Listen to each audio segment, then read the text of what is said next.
हाँ नंदनी,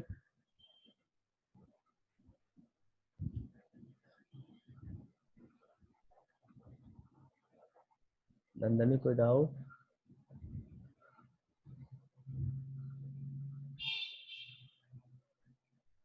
ओके,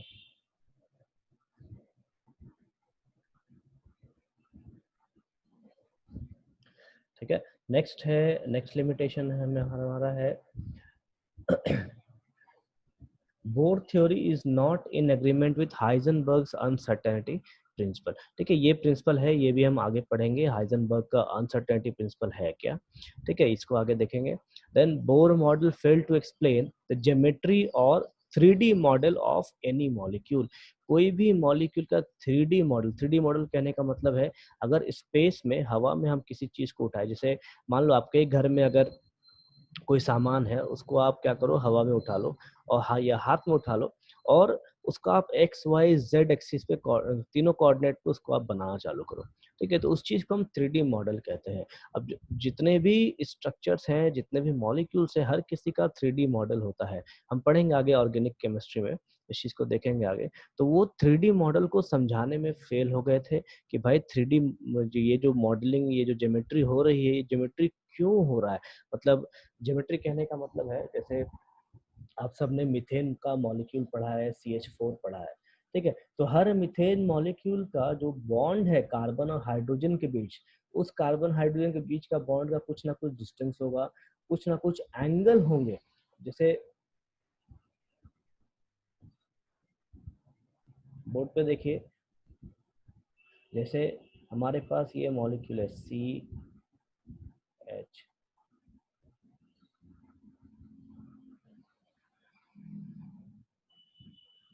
ठीक है, एक्चुअल में हम CH4 को ऐसे लिखते हैं, लेकिन हमको अगर कॉपी में लिखना हो तो हम क्या करेंगे, इस टाइप से लिख देते हैं।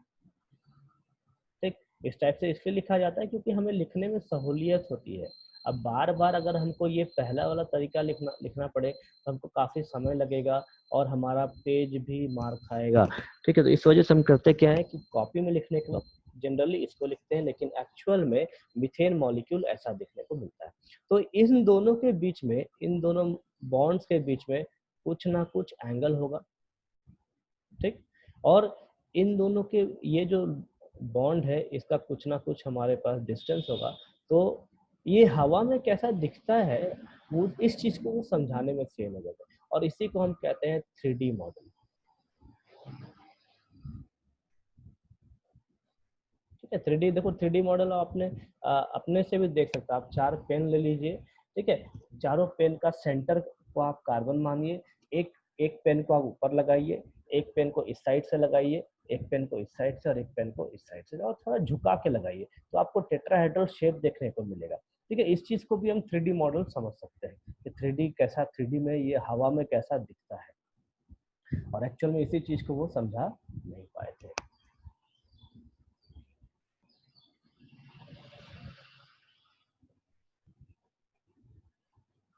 देन नेक्स्ट था उनका failed to explain de Broglie hypothesis. ठीक है, ये भी है, हम आगे पढ़ेंगे, इस कॉन्सेप्ट को भी आगे देखेंगे। तो इसमें से दो कॉन्सेप्ट ऐसे हैं, जैसे हाइजेनबर्ग अनसर्टेनिटी प्रिंसिपल, ये भी हमको आगे पढ़ना है, और डी ब्रोगली हाइपोथेसिस भी आगे पढ़ना है। इन दोनों को वो समझाने में फेल हो गए थे। नेक्स्ट आपका दो क्वेश्चन है, जिसे कॉन्सेप्ट क्वेश्चन डाला है मैंने। What are the frequency and wavelength of a photon emitted during a transition from n equals to 5 to the n is equals to 2 state in the hydrogen atom। ये शायद मैंने दिया है पहले, बन गया है क्या क्वेश्चन, देखिए तो। अगर बना चुके तो ये लिखे, फिर आगे चलेंगे। नहीं बनाए हैं तो इसको ट्राई कीजिए।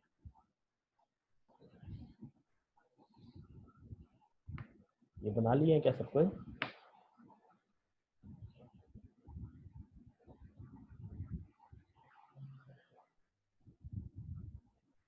देखिए, ये आपका जो फॉर्मूला आपको दिया है मैंने, एनर्जी वगैरह, वेवलेंथ वगैरह, उससे निकलेगा। ठीक है, ये आपका, या तो ऐसा कीजिए, ये आप होमवर्क पर रखिए। ठीक है, आपको बना के सबमिट करना है, तब मैं आगे का थ्योरी देखते हैं।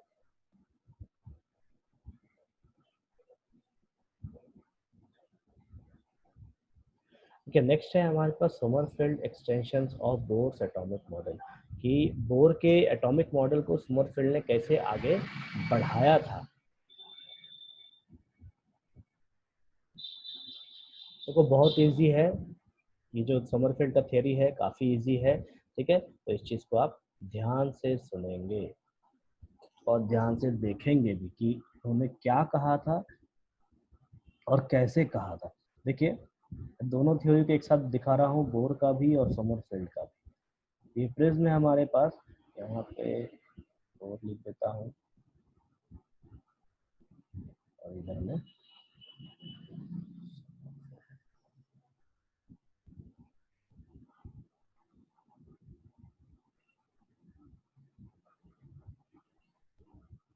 ठीक है। दोनों ने क्या किया, प्रिज्म लिया, प्रिज्म लेने के बाद यहाँ से लाइट पास हुई, देन हमको यहाँ पे डिफरेंट कलर्स देखने को मिला।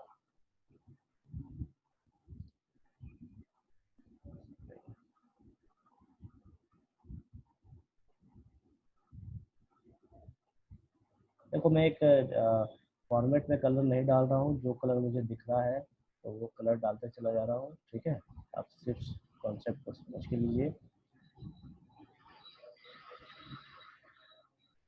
ठीक है, अभी बोर ने क्या बताया कि एक वाइट लाइट है और वाइट लाइट से व्हाइट लाइट जब प्रिज्म से पास हो रही है तो वो डिफरेंट कलर्स में बदल जा रहा है। लेकिन इसी चीज को समरफील्ड ने क्या बताया कि इसने क्या किया कि इस लाइट को और भी अल्ट्रा मतलब और भी फाइन माइक्रोस्कोप से देखा, जिसको हम अल्ट्रा माइक्रोस्कोप कहते हैं। ठीक है, दो तरीके के माइक्रोस्कोप यूज होते हैं, ऐसे यूज तो काफी तरीके के होते हैं लेकिन उस टाइम दो तरीके के यूज होते थे। एक हमारा सिंपल माइक्रोस्कोप और एक अल्ट्रा माइक्रोस्कोप। अल्ट्रा माइक्रोस्कोप क्या करता है कि और भी फाइन स्ट्रक्चर देता है, मतलब स्ट्रक्चर के अंदर एकदम डीप जाता है, तब उसका हमको दिखाता है कैसा दिखता है वो।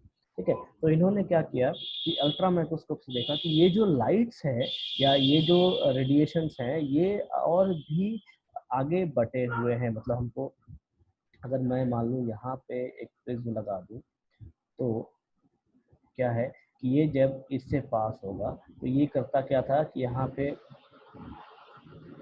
एक लाइट एंड दूसरा रे, ठीक है।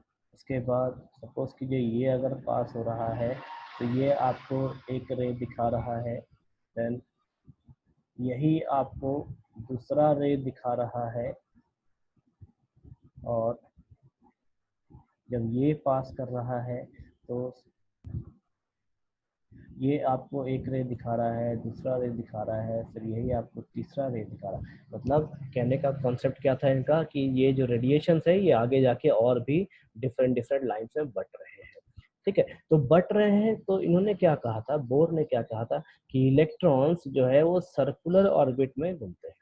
ठीक, पहला चीज इनका जो पहला थ्योरी था, इन्होंने कहा इलेक्ट्रॉन जो है सर्कुलर ऑर्बिट में घूमते हैं।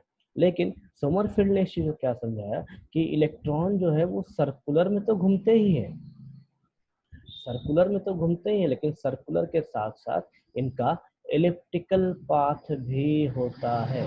देखिए ये थोड़ा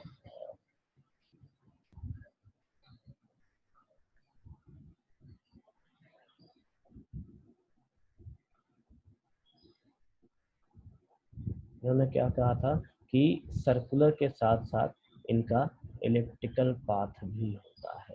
तो इलेक्ट्रॉन जो है वो सिर्फ और सिर्फ सर्कुलर पाथ में ना घूम करके इलेप्टिकल पाथ भी दिखाते हैं, और इसी इलेप्टिकल पाथ के वजह से उन्होंने कहा था कि ये जो रेडिएशन है, जो यहाँ पे सिंगल रेडिएशन देखने को मिल रहा है, यही सिंगल रेडिएशन आगे जाके डिफरेंट डिफरेंट रेडिएशन में बदल जा रहा है। तो सबसे पहले बोर ने क्या किया कि n को डिफाइन किया। n यहाँ पे जो है n को हम क्वांटम नंबर्स कहते हैं। अभी क्वांटम नंबर्स है क्या, ये भी हम आगे पढ़ेंगे। ठीक है, तो क्वांटम नंबर्स, आप एक चीज ध्यान रखिए फिलहाल कि क्वांटम नंबर्स एक इलेक्ट्रॉन की पूरी स्थिति को समझाता है, मतलब उसके समझ लीजिए पूरा के पूरा इलेक्ट्रॉन का एड्रेस हमको बताता है। जैसे आपका अगर घर का एड्रेस हो तो उसमें क्या होगा, सबसे पहले आपका नाम आएगा, उसके बाद आपका घर किस जगह पे है वो आएगा, फिर गली आता है, फिर वहाँ का पोस्टल एड्रेस आता है, पोस्ट क्या है वहाँ का, या लैंडमार्क क्या है। तो ये जो क्वांटम नंबर्स है, ये क्वांटम नंबर्स क्या करते हैं कि इलेक्ट्रॉन के पोजीशन को बताते हैं या इलेक्ट्रॉन के कंप्लीट एड्रेस को बताते हैं। ठीक है। तो बोर ने क्या किया था, ये इसका जो प्रिंसिपल क्वांटम नंबर है n, मतलब बेसिक क्वांटम नंबर है, उसको डिफाइन किया था। और ये जो n है इसको हम डिनोट करते हैं नंबर ऑफ सेल्स से। ठीक है, ये जो n है इसको हम कहते हैं कि ये हमारा एटम्स में नंबर ऑफ सेल्स है। ठीक है, तो इन्होंने कहा कि इलेक्ट्रॉन सिर्फ और सिर्फ इस सेल में घूमता है, यहाँ पे एक सेल होता है उसमें इलेक्ट्रॉन घूमता रहता है। लेकिन समरफील्ड ने क्या कहा कि इलेक्ट्रॉन जो है सर्कुलर ऑर्बिट में तो घूमता ही है, लेकिन उसके साथ साथ वो इलेप्टिकल ऑर्बिट्स में भी घूमता है। और इन्होंने सबसे पहले इसको डिफाइन किया। ठीक है, नंबर ऑफ सेल्स सॉरी, एक मिनट, इन्होंने डिफाइन किया था,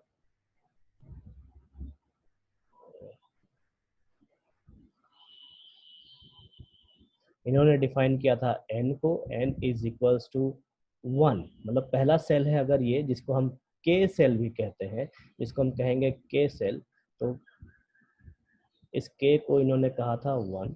अगर इसके बाद का कोई सेल आता है तो इसको हम कहेंगे l, और इसको n इज इक्वल टू नाम दिया जाता है 2। ठीक, जो हम बोर की थ्योरी में देखे थे। लेकिन इन्होंने क्या कहा समरफील्ड ने कि इसको हम देंगे n is equals to 1, n is equals to 1 सबसे पहला के लिए। ये जो पहला था वो पहला इनके लिए भी सेम था, तो n इज इक्वल्स टू 1, तो ये हो जाएगा 1s। ठीक, और ये हो जाएगा 1s। लेकिन जब हम बात करेंगे दूसरे सेल्स के, जब हम दूसरे सेल में चले जाएंगे उस कंडीशन में, देखिए दूसरे सेल में क्या होगा कि इलेक्ट्रॉन जो है वो सर्कुलर ऑर्बिट में तो होगा ही, लेकिन उसके साथ साथ ये अपने इलेप्टिकल पाथ में भी घूमेगा। तो इसको हम कहेंगे 2p, और इसको हम कहेंगे 2s। और यहाँ पे जो n का वैल्यू हो जाएगा, n हो जाएगा 2। अब देखिए यहाँ पे k है हमारे पास, सॉरी, एक k हमारा n1 हो गया, और यहाँ पे l जो है वो हो जाएगा n2। मतलब जो हम l लिखते थे वो हमारा n2 कहलाएगा, जो हम k लिखते थे वो हमारा n1 कहलाएगा। और इलेक्ट्रॉन इसी तरीके से बटा हुआ रहता है किसी भी एटम में। जो हम आगे की थ्योरीज पढ़ेंगे वहां पे भी हम देखेंगे s p वगैरह होता क्या है।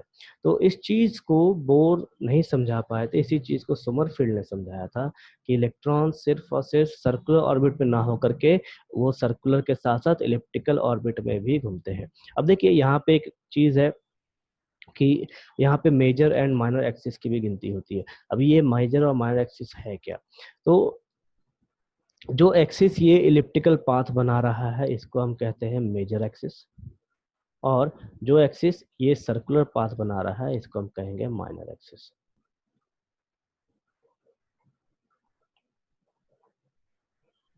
ये हमारा कहलाता है माइनर एक्सिस, और ये कहलाता है मेजर एक्सिस।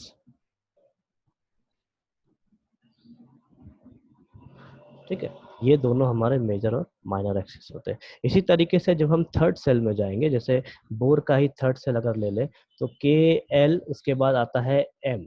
ठीक है, तो एन एन क्या हो जाएगा, एन हो जाएगा हमारे पास 3। तो सेम कंडीशन हम क्या सोमरफील्ड में अगर देखते हैं, तो सोमरफील्ड में क्या होगा कि एक हमारे पास पहला सेल, उसके बाद एक इलिप्टिकल पाथ, और फिर से एक और इलिप्टिकल पाथ।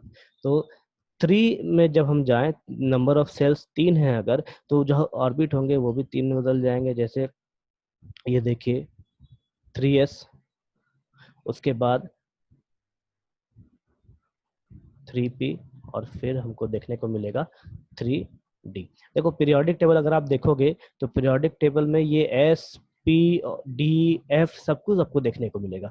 तो समरफील्ड ने इसी को समझाया था कि भाई इलेक्ट्रॉन जो है वो एक सेल में ना होकर के वो इस टाइप से ऑर्बिटल्स में बटे हुए होते हैं। ठीक है, तो 3s 3p 3d। अब यहाँ पे यहाँ पे भी हमको मेजर एक्सिस देखने को मिलेगा इस इलिप्टिकल पाथ के अलोंग, और जो सर्कुलर पाथ है हमारा सर्कल है उसमें हमको माइनर एक्सिस देखने को मिलेगा। ये जो मेजर और माइनर एक्सिस है तो इसको हम डिफाइन करते हैं n बाय k से, और इसको लिखते हैं लेंथ कि ये लिखने में काफ़ी दिक्कत है, तो ये मैं आपको वहाँ पे पीडीएफ में दिखा दूंगा। इस चीज़ को समझ के लीजिए कि बोर ने पहले सेल्स को डिफाइन किया और सोमरफेल्ड ने उस सेल्स के अंदर भी किसी चीज़ को डिफाइन किया। या यूँ समझिए कि सोमरफेल्ड ने सब ऑर्बिट्स या ऑर्बिटल्स के बारे में बताया था। इन्होंने सब ऑर्बिट्स के बारे में बताया था। सब ऑर्बिट्स कहने का मतलब है SPDF के बारे में इन्होंने बताया था।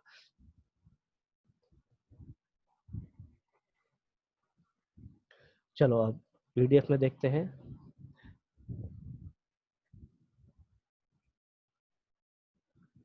किसी को डाउट है अभी तक कुछ समझने में इसमें?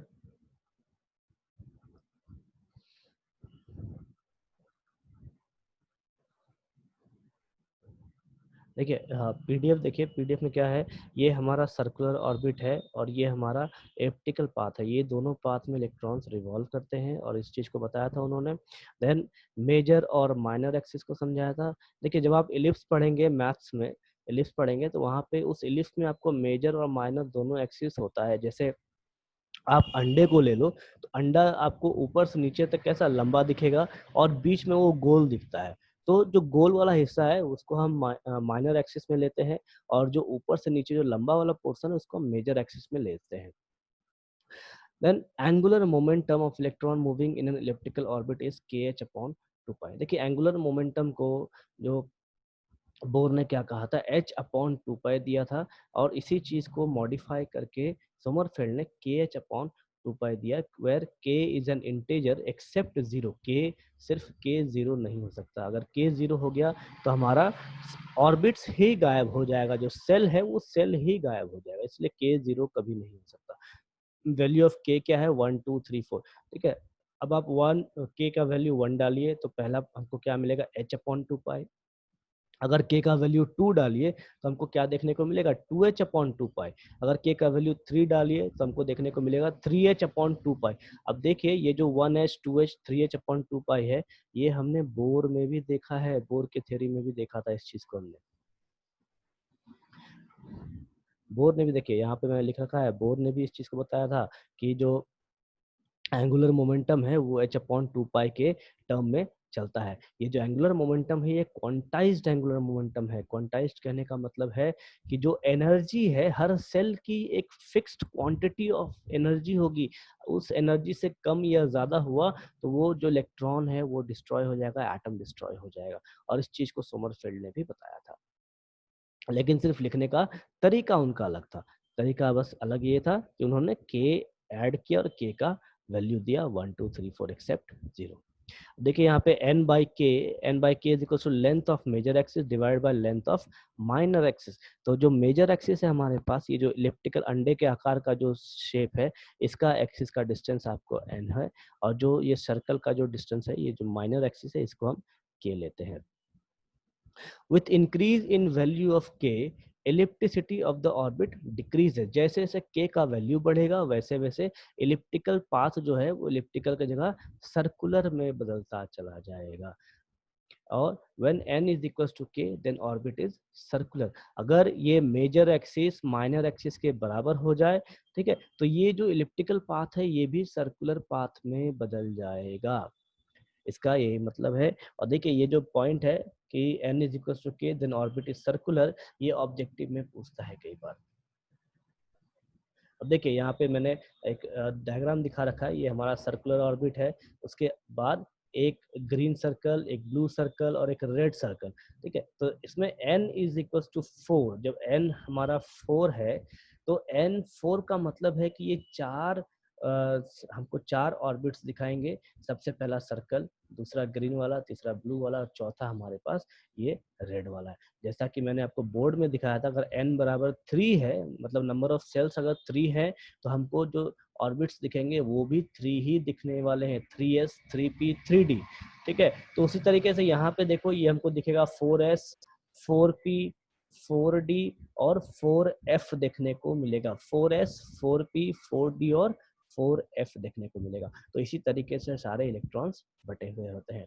Then next point, Sommerfeld suggested that orbits are made up of sub energy levels. These are S, P, D, F. The sub cells possess slightly different energies. ठीक है, तो इन सब सेल्स में जो एनर्जीज होते हैं वो काफी कम होते हैं। जैसे यहाँ पे देखिए ये 4s होगा एक, चलो आपको बोर्ड दिखाता हूँ।